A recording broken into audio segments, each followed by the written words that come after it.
O sol se despedia lentamente no horizonte de Jerusalém, tingindo o céu de tons alaranjados e dourados. A cidade, mergulhada na agitação dos preparativos para a Páscoa, mal percebia que algo extraordinário estava prestes a acontecer.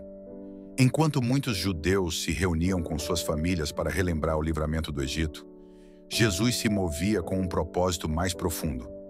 Com o coração pesado, mas firme em seu chamado, ele enviou Pedro e João adiante com uma missão clara.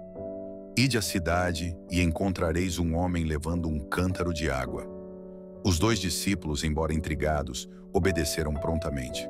Seguiram o homem misterioso até uma casa simples, mas com uma escada que levava ao andar superior, o cenáculo. Ao entrarem, depararam-se com um espaço surpreendentemente bem mobiliado. Almofadas em volta de uma longa mesa baixa, jarras de vinho cuidadosamente posicionadas e pães dispostos com zelo. Tudo estava conforme o mestre dissera, como se o tempo e o espaço obedecessem à sua palavra.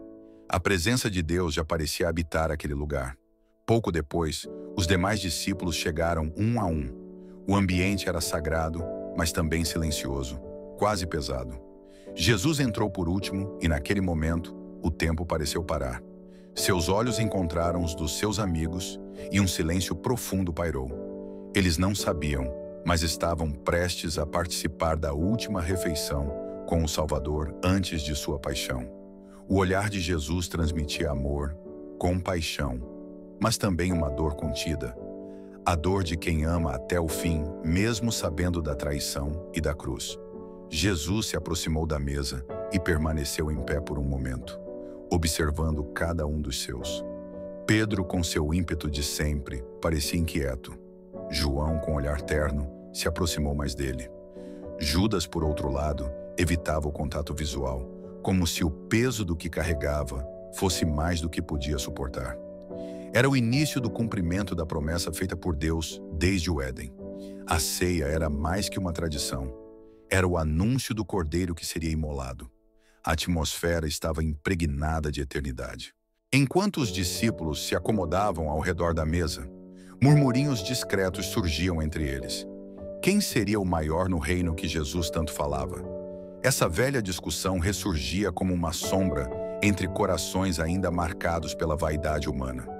Mesmo ali, naquele momento sagrado, seus pensamentos estavam mais voltados às glórias futuras do que ao sacrifício iminente. Jesus, conhecendo cada pensamento, não os repreendeu com palavras duras. Em vez disso, respondeu com um gesto que atravessaria séculos de história. Levantou-se calmamente, tirou o manto, pegou uma toalha e a cingiu à cintura. Os olhares se voltaram a ele com estranheza. O mestre estava se preparando para algo. Mas o quê? Jesus, com passos silenciosos e humildes, pegou uma bacia com água e ajoelhou-se diante de cada discípulo. Pedro, surpreso, tentou recuar. Senhor, tu lavas os meus pés? Jesus olhou em seus olhos e respondeu: O que eu faço agora, tu não o compreendes, mas depois entenderás. E com isso lavou seus pés calejados, como um servo faria por um convidado. Um gesto que desafiava a lógica, quebrava tradições e ensinava com mais força do que qualquer sermão. Cada discípulo ficou em silêncio. Aquele gesto atravessava suas convicções, seu orgulho, suas pretensões. O Mestre, o Filho de Deus, o Santo, o Ungido, ajoelhado diante deles. Era como se o céu inteiro estivesse comprimido naquele ato simples. A água que escorria pelos pés simbolizava mais do que limpeza física. Era uma purificação espiritual. Um lembrete de que o verdadeiro líder serve, e o maior no reino é aquele que se faz menor. Judas, mesmo com o coração fechado, também teve seus pés lavados, prova do amor que Jesus nunca negou, mesmo diante da traição. Quando Jesus terminou, levantou-se, olhou a todos com ternura e disse: Vós me chamais Mestre e Senhor, e dizeis bem, porque eu o sou. Ora, se eu, Senhor e Mestre, vos lavei os pés, vós deveis também lavar os pés uns dos outros. Era a aula mais poderosa que ele poderia dar. E não foi dita no púlpito, mas no chão, na humildade, na ação. E ali, naquela sala, o reino de Deus foi revelado em toda a sua essência. Não um trono de ouro, mas uma toalha e uma bacia. O ambiente estava carregado de silêncio após Jesus lavar os pés de cada discípulo. Eles ainda digeriam o impacto daquele gesto humilde e poderoso, mas Jesus sabia que ainda havia algo que precisava ser dito. Algo que pesava profundamente em seu coração. Ele voltou ao seu lugar à mesa, com um olhar firme, mas cheio de dor. O pão e o vinho ainda estavam diante deles, símbolos que logo receberiam um novo significado eterno. Todos o observavam, e foi então que, com voz serena, mas carregada de tristeza, Jesus declarou: "Em verdade vos digo que um de vós me trairá." O peso dessas palavras caiu sobre os discípulos como uma tempestade inesperada. Eles se entreolharam, chocados, e começaram a perguntar entre si, angustiados: "Sou eu, Senhor?" A atmosfera ficou densa, como se o ar tivesse se tornado mais espesso. Era impossível ignorar o desconforto, o medo e a dúvida que rapidamente invadiram os corações. O clima de comunhão deu lugar a uma tensão palpável. O traidor estava ali, sentado entre eles. Jesus sabia quem era, mas não expôs imediatamente. Seu amor permanecia inabalável até o fim, mesmo diante da traição. João, o discípulo amado, reclinou-se sobre o peito de Jesus e, incentivado por Pedro, perguntou: "Senhor, quem é?" Jesus respondeu suavemente: "É aquele a quem eu der o pedaço de pão molhado." Então, ele molhou o pão e o deu a Judas Iscariotes. Naquele momento, o olhar de Jesus encontrou o de Judas. Foi um olhar silencioso, mas carregado de dor, misericórdia e verdade. Não havia ódio, havia compaixão, uma última chance. Mas o coração de Judas já estava decidido. A Escritura diz: "E após o bocado, Satanás entrou nele." Jesus então olhou para Judas e disse: "O que tens de fazer, faze-o depressa." Os outros discípulos, sem compreender totalmente, pensaram que Judas havia sido encarregado de alguma tarefa. Mas no íntimo de Jesus, o relógio da redenção havia começado a acelerar. O traidor se levantou e saiu imediatamente. E as Escrituras completam: "E era noite." Não apenas lá fora, mas também dentro do coração de Judas. Uma noite espiritual havia começado, dando início às horas mais sombrias da história da humanidade, e também às mais gloriosas da redenção. Com a ausência de Judas e a tensão ainda pairando no ar, Jesus, com um olhar compassivo e sereno, voltou-se aos seus discípulos.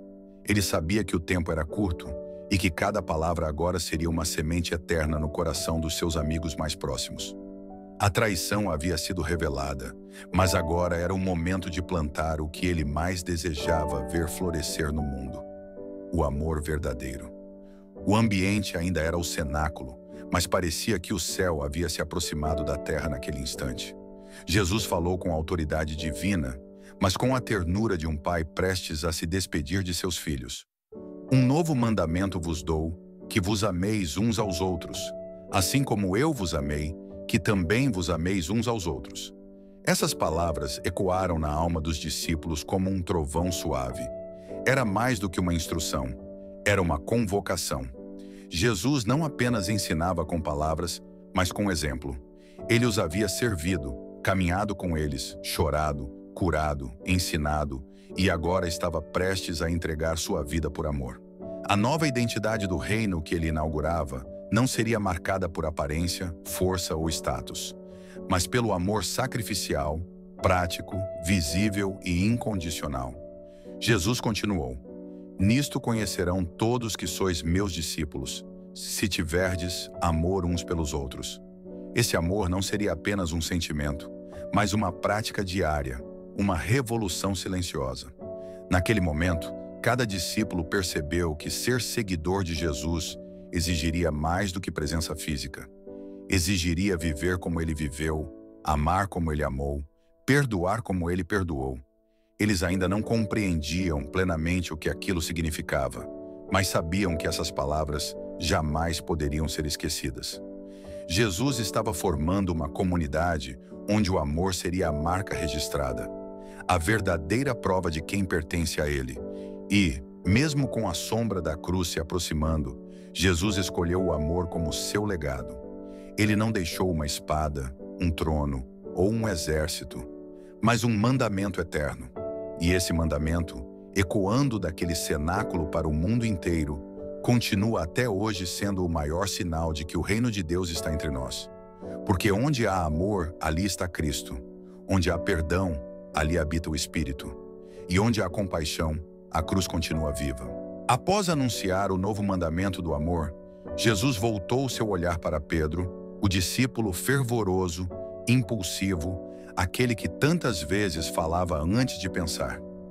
Pedro, como sempre, foi direto ao ponto. Senhor, para onde vais? Jesus respondeu com calma, revelando mais uma vez a profundidade dos eventos que estavam por vir. Para onde eu vou, tu não podes seguir agora, mas me seguirás depois. Pedro, confuso e inquieto, insistiu. Senhor, por que não posso seguir-te agora? Por ti darei a minha vida.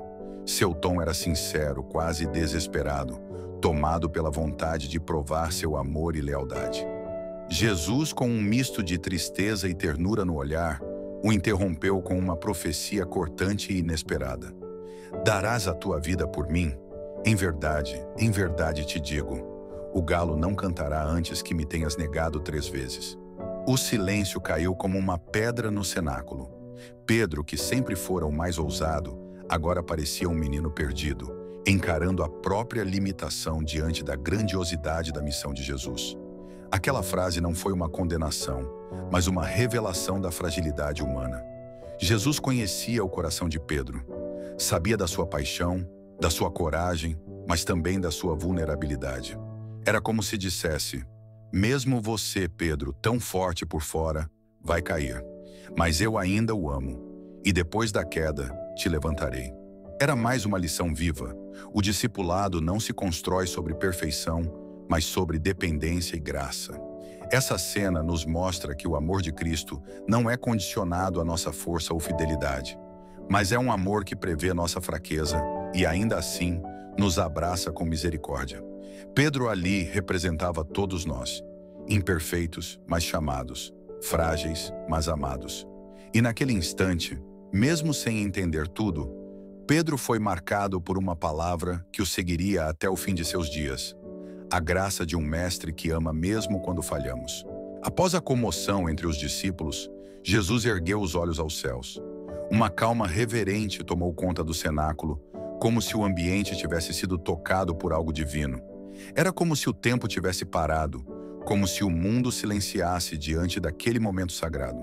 Então, com palavras que ultrapassavam a lógica humana e alcançavam as alturas do céu, ele começou a orar, não apenas por si mesmo, mas por aqueles que estavam ali com ele, e também por todos que creriam em seu nome ao longo dos séculos. Era a oração sacerdotal, uma declaração eterna de intercessão, amor, entrega e unidade. Pai, é chegada a hora, glorifica o teu Filho, para que também o teu Filho te glorifique. A cruz, símbolo de dor e morte, agora se aproximava como o altar do maior sacrifício da história. Jesus, com plena consciência do que viria, não pediu para ser poupado, mas para que a vontade do Pai fosse cumprida. Ele continuou: eu rogo por eles, não rogo pelo mundo, mas por aqueles que me deste, porque são teus. Cada frase saía de seus lábios com intensidade divina. Era um amor que não apenas se sentia, era um amor que se entregava, que se derramava em oração com propósito e direção. A oração se desenrolava como uma canção do céu. Santifica-os na verdade, a tua palavra é a verdade. A voz de Jesus, carregada de ternura e autoridade, ecoava como um selo de proteção espiritual sobre os discípulos. Ele via neles o início de uma nova era, de uma fé que atravessaria gerações e alcançaria corações de todas as nações. Mesmo às vésperas da dor, seu olhar estava no futuro. Ele via além da cruz, além do túmulo, além do tempo. Ele pedia ao Pai que os guardasse do maligno, que os fortalecesse, que os unisse, pois sabia que a unidade seria a força da igreja. E então Jesus revelou o âmago de sua missão, o clímax da oração. Pai, quero que, onde eu estiver, também estejam comigo aqueles que me deste. Era mais do que um pedido, era um clamor de amor eterno. Ele desejava que todos aqueles que o seguissem estivessem com ele na eternidade, na glória que existia antes da fundação do mundo. Ali, diante da iminência da morte, Jesus revelou o mais profundo desejo de seu coração: que fôssemos dele para sempre. A oração não era uma fuga do sofrimento, mas uma ponte de amor entre o céu e a terra, entre o Criador e suas criaturas, entre o Salvador e seus redimidos. Aquela oração foi como um rugido silencioso de amor que ecoaria para sempre. Jesus entregava sua alma ao Pai, mas também entregava cada um de nós. Era o início da redenção, o selo da nova aliança. E mesmo antes da coroa de espinhos, dos açoites e da cruz, ali, naquele momento, Jesus já havia vencido, com palavras de amor, fé e entrega total. Após a ceia e a oração no cenáculo, Jesus guiou seus discípulos através das ruas silenciosas de Jerusalém, atravessando o vale do Cedron em direção ao jardim chamado Getsêmani. Era noite e uma brisa fria soprava entre as oliveiras.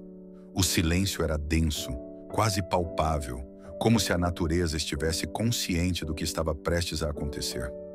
Jesus caminhava à frente, seu semblante firme, mas tomado por uma tristeza profunda.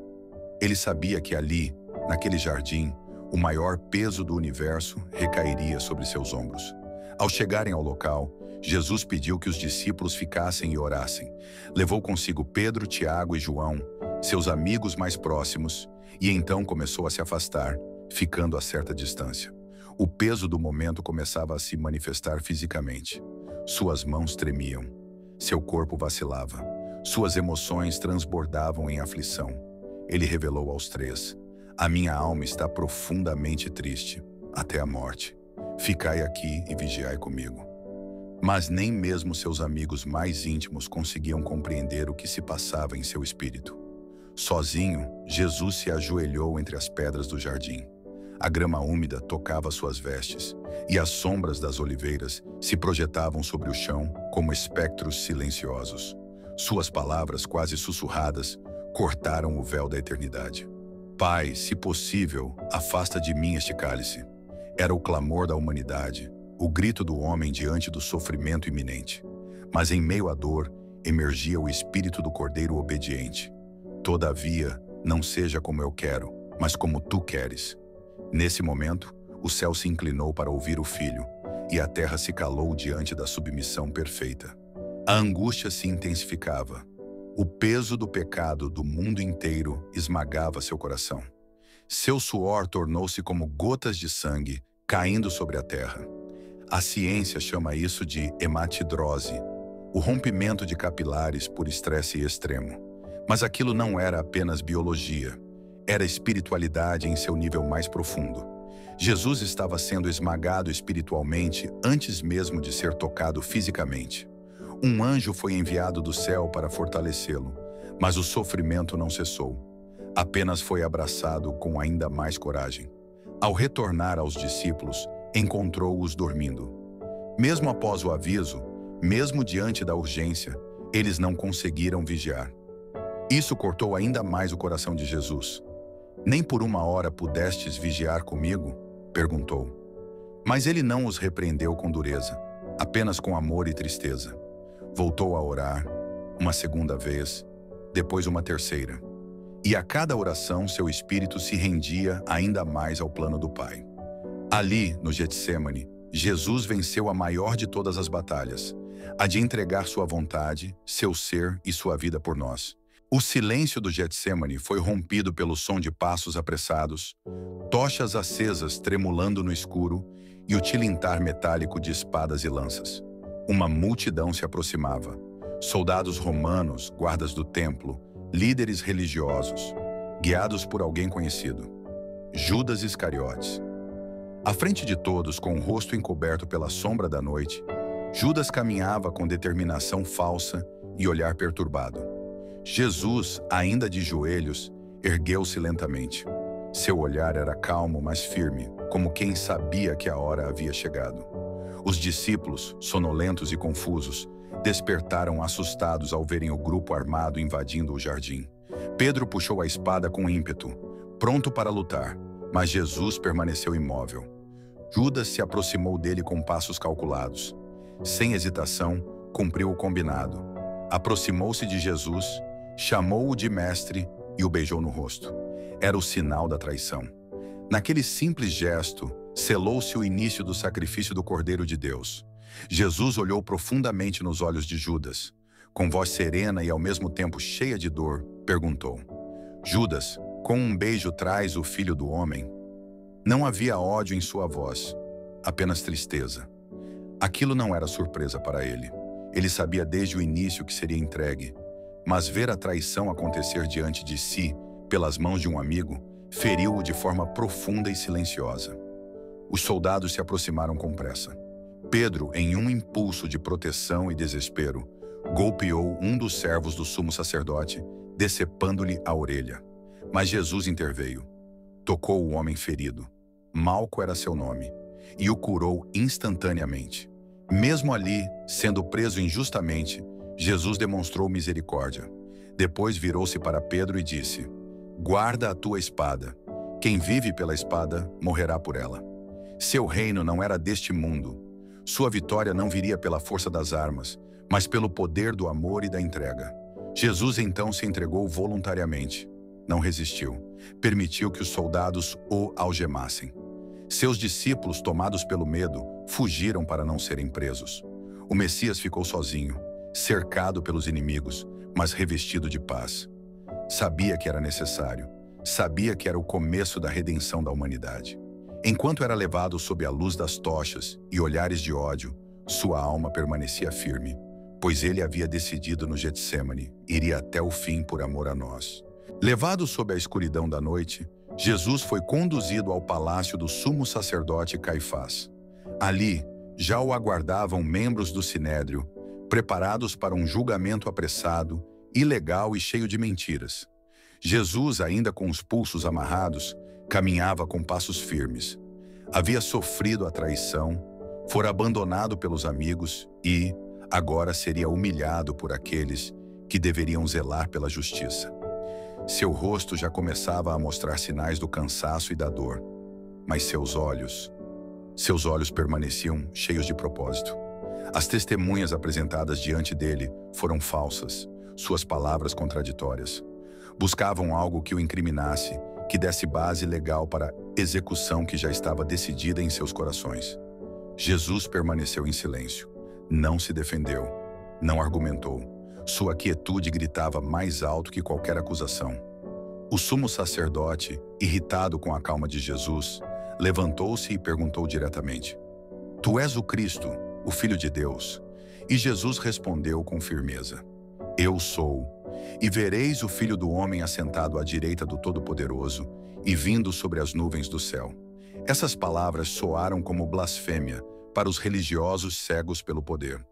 Caifás rasgou suas vestes em sinal teatral de escândalo, e todos ao redor gritaram pela morte de Jesus. Foi neste momento que a violência começou. Tapas, socos, insultos e escárnios. Cobrindo seu rosto, os guardas o golpeavam e zombavam. Profetiza, Cristo, quem foi que te bateu? Cada pancada era uma injustiça, e mesmo assim, ele não reagia. Estava ali por amor.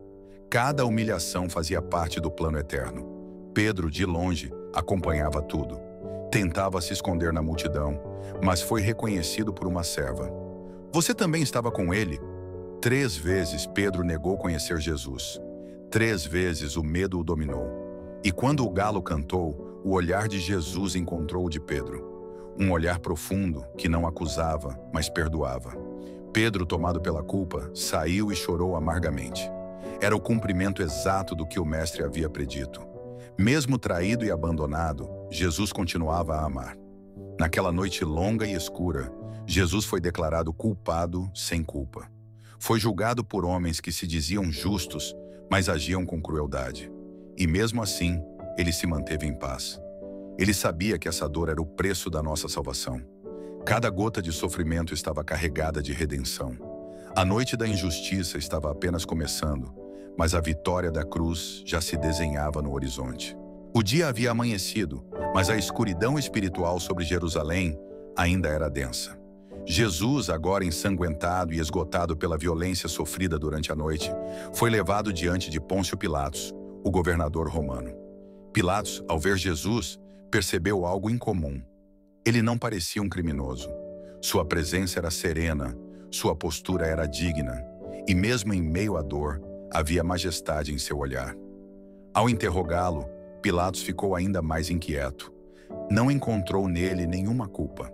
Enquanto isso, os líderes religiosos inflamavam a multidão, espalhavam mentiras, manipulavam palavras, distorciam fatos. Jesus, o inocente, era tratado como um réu perigoso. Para tentar libertá-lo sem atrito, Pilatos usou de uma tradição da Páscoa: liberar um prisioneiro escolhido pelo povo. De um lado, Jesus, o Filho de Deus, que curou, perdoou e amou. Do outro, Barrabás, um criminoso, revoltoso e assassino. A escolha era óbvia, mas o coração do povo já estava corrompido pela influência daqueles que temiam perder o poder. Pilatos se dirigiu ao povo: a quem quereis que eu vos solte? A Jesus, chamado Cristo, ou a Barrabás? A resposta, alimentada pelo ódio e pelo medo, veio como um trovão: Barrabás.